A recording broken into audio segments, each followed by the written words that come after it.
And so I went into a series of minimum wage jobs thinking, well, that's going to be my life. I'm going to live in a Bruce Springsteen lyric for the rest of my life. He's working, it's going to be tough. My feet are going to hurt, and I'm going to get really acquainted with top ramen noodles. And right around that time, I found out about a band called Black Flag from Los Angeles.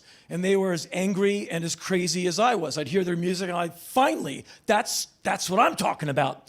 And they came out to the East Coast, and they saw me, and they said, you're pretty crazy. And I said, you have no idea. Because I'm very polite, and that throws people off. I say, yes, ma'am, yes, sir. Are you in the military? No, sir. Are you a cop? Never. Then why are you so polite? Ritalin and a lot of schooling. Actually, I'm unnervingly polite, but I'm also capably violent. And so when you do it with a smile, someone almost thanks you. And so they said, hey, you want to audition to be the singer in this band? I was like, yeah, yes. Everything said, my DNA screamed yes. And so I made it. And so I jumped in this van and I came out to Southern California, and I am now running with a group of men who are older than I am by about 5 or 6 years, and they are the wise elders of Black Flag. I am the grasshopper. I am the stepchild, and I learned to keep my mouth shut and my eyes and ears open because they knew way more than I did. And so there was one particular guy in the band who I was in awe of immediately. I am in awe of him to this day. He was an intellectual terrorist. He's the first truly cerebral person I ever met in my life. He was not a tough guy. He does not fight. He doesn't do any of that. It's his mind that terrifies you. And he would have this book, and he'd be always writing in this small book. He'd say, hey, Henry, come here. I'm like, yes? And I'd sit on the floor and look up, and he'd read out of his book.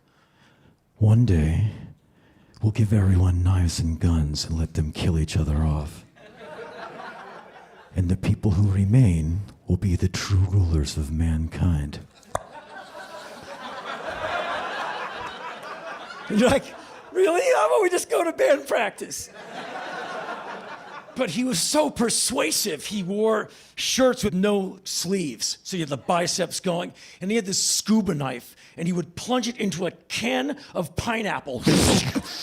And he was able to open it just with his... Like, how does anyone do that? Like, he's like the alpha. And he would stab the pineapple and come out, and he just hand you the blade. The pineapple? You're like... Thank you. And he was always really intense. And one day, he looked at me and said, come on, let's go. I'm like, and so big dog takes little dog, and we're walking. We were living down in Redondo Beach. And so we're walking towards the sea. And we make a left into some huge supermarket, and we go right to the meat section.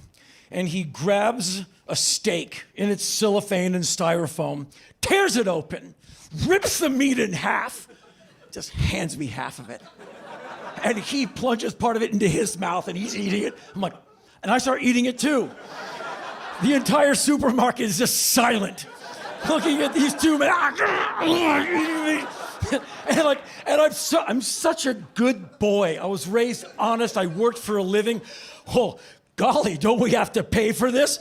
And like, alpha males don't pay.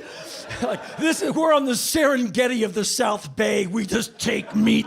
We are punk rock hyenas. We do not pay.